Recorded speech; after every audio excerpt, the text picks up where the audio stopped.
माननीय सदस्य श्री राघव चड्ढा जी। Thank you, sir.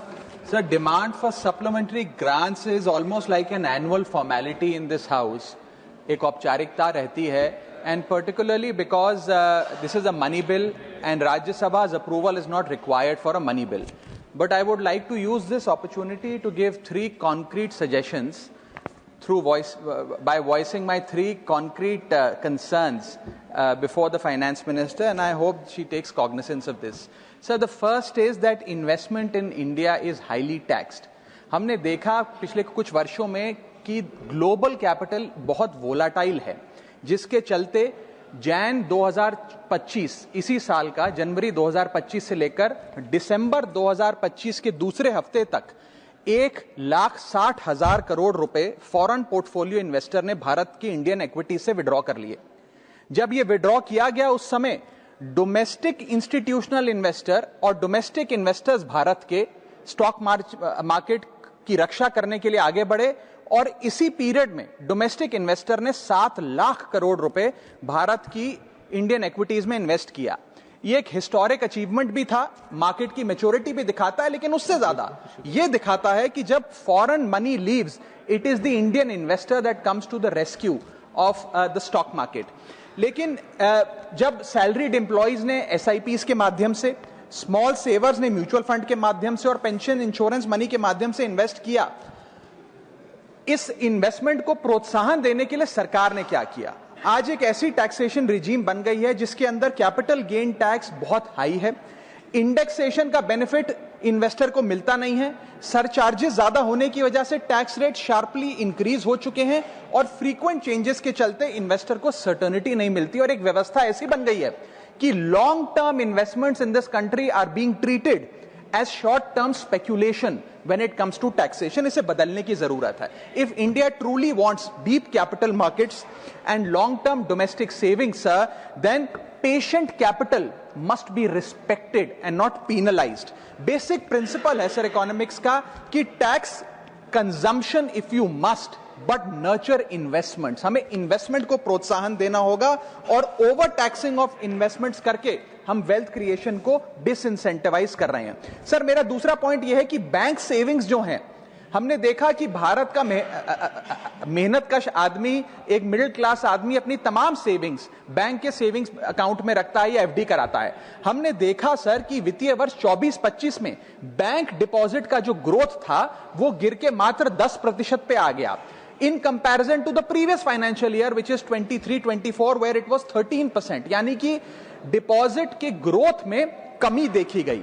इसके चलते क्या होता है सर, बैंक्स की कॉस्ट ऑफ फंड्स बढ़ती है, लोन महंगा होता है, एमएसएमई सफर करती है, और फाइनेंशियल स्टेबिलिटी जो है वो कमजोर होती है। इसीलिए मैं कुछ सुझाव देना चाहता हूं। पहला सुझाव है टैक्स फ्री लिमिट्स को बढ़ाया जाए जहां तक सेविंग्स बैंक की इंटरेस्ट इनकम का सवाल है। दूसरा, अगर 5 साल से ज्यादा कोई एफडी कराता है तो उसको टैक्स की रियायत देनी चाहिए। There needs to be tax incentivisation for that sort of an investor.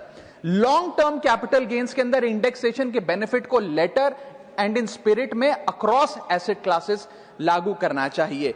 तीसरा, शॉर्ट टर्म कैपिटल गेन्स पे जो टैक्स लगता है बहुत ज्यादा है, उसे कम करना चाहिए अगर हमें इन्वेस्टमेंट को प्रोत्साहन देना है।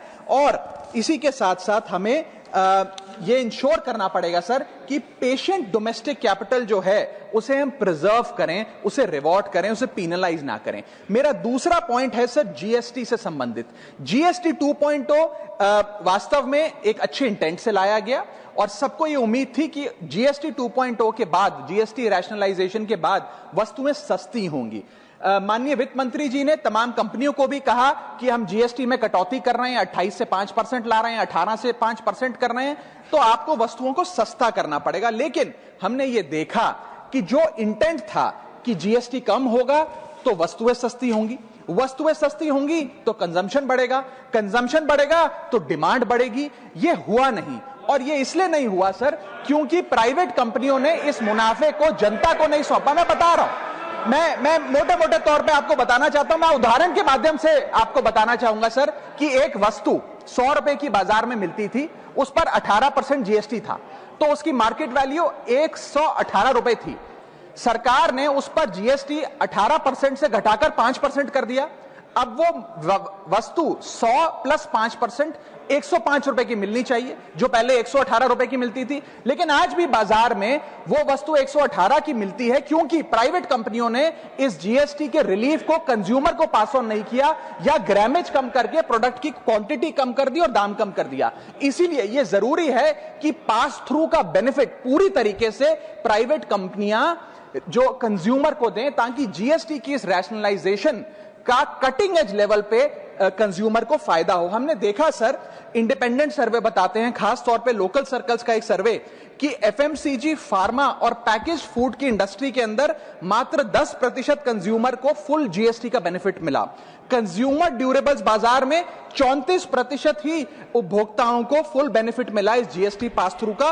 और ऑटोमोबाइल सेक्टर में जो रिलीफ मिला, बताया जा रहा है कि जनवरी 2026 से तमाम ऑटोमोबाइल कंपनियां अपने दाम बढ़ाने जा रही हैं। इसीलिए सर मैं कहना चाहूंगा, tax reform without enforcement will become a transfer of benefit from the citizen to the company। एक हाथ से जीएसटी रिफॉर्म आया, जीएसटी का रेट घटा, लेकिन दूसरे हाथ से अगर प्राइवेट कंपनियां वो बेनिफिट कंज्यूमर तक पहुंचने नहीं देंगी और वस्तु का दाम बढ़ा देंगी, तो एंड कंज्यूमर को कोई फायदा नहीं होगा। इसीलिए मैं याद दिलाना चाहता हूं कि section 171 of the CGST act, जो एक सनसेट क्लॉज के तहत अब समाप्त हो गया, उसकी जो मूल भावना थी वो बड़ी सीक्रेट है, जो ये कहा करता था that tax cuts must translate into price cuts.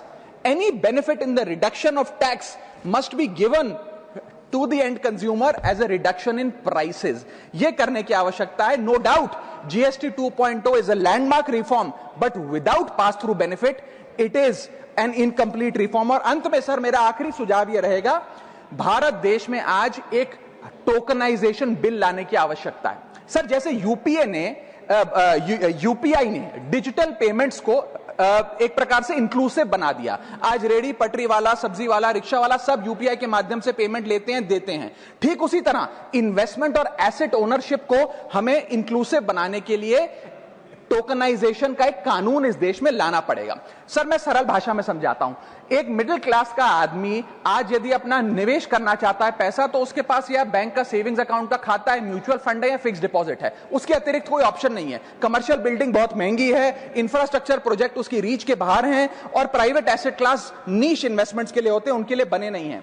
Tokenization एक ऐसी फाइनेंशियल रेवोल्यूशन है जो एक बड़े महंगे एसेट को छोटे छोटे डिजिटल टोकन में बांट देगा, और ट्रांसपेरेंटली उसकी खरीद बेच ब्लॉकचेन टेक्नोलॉजी के माध्यम से हो सकती है। Sir asset tokenisation is one of the most transformative technological financial innovations of the 21st century.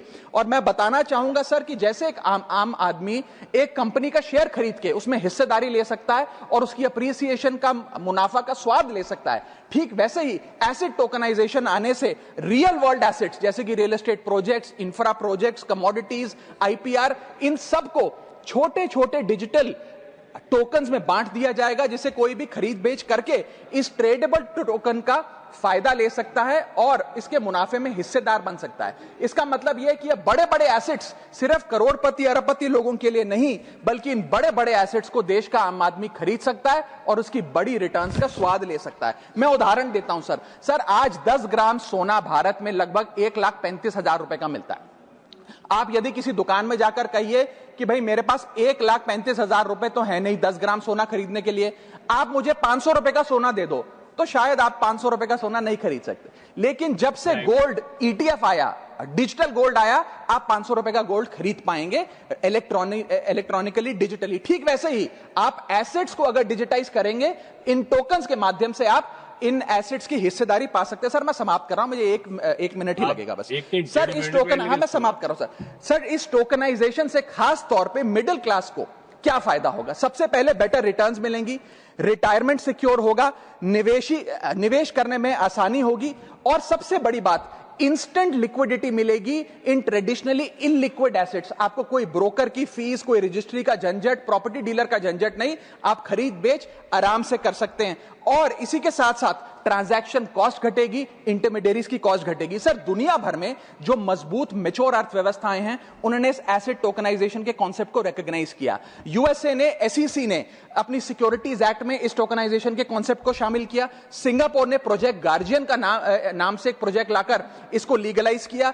European union ने markets in crypto asset regulation का एक कानून लाकर इसे रेगुलराइज किया। और यूएई ने सबसे बड़ा काम करते हुए एक अलग अथॉरिटी बना दी, वारा, वर्चुअल एसेट रेगुलेटरी अथॉरिटी, जो इस प्रकार के एसेट टोकनाइजेशन पे काम करती है। Sir, Indians have more cultural affinity to real estate and precious metals like gold, silver etcetera, because 70 to 80% of our household assets are stored in these asset classes. Therefore, tokenization will directly address their preference by enabling fractional ownership of these assets using blockchain technology. अंत में मैं बस इतना कहना चाहूंगा sir कि India को अपनी एसेट टोकनाइजेशन की एक bespoke legislation की जरूरत है और एक रेगुलेटरी सैंडबॉक्स की जरूरत है। इसके चलते इन्वेस्टमेंट और ओनरशिप कॉमन मैन के लिए, आम आदमी के लिए सही मायने में इंक्लूसिव बनेगी। और अगर भारत में रेगुलेटरी क्लैरिटी आ जाती है एसेट टोकनाइजेशन कानून के माध्यम से, तो global capital Singapore, UAE, Hong Kong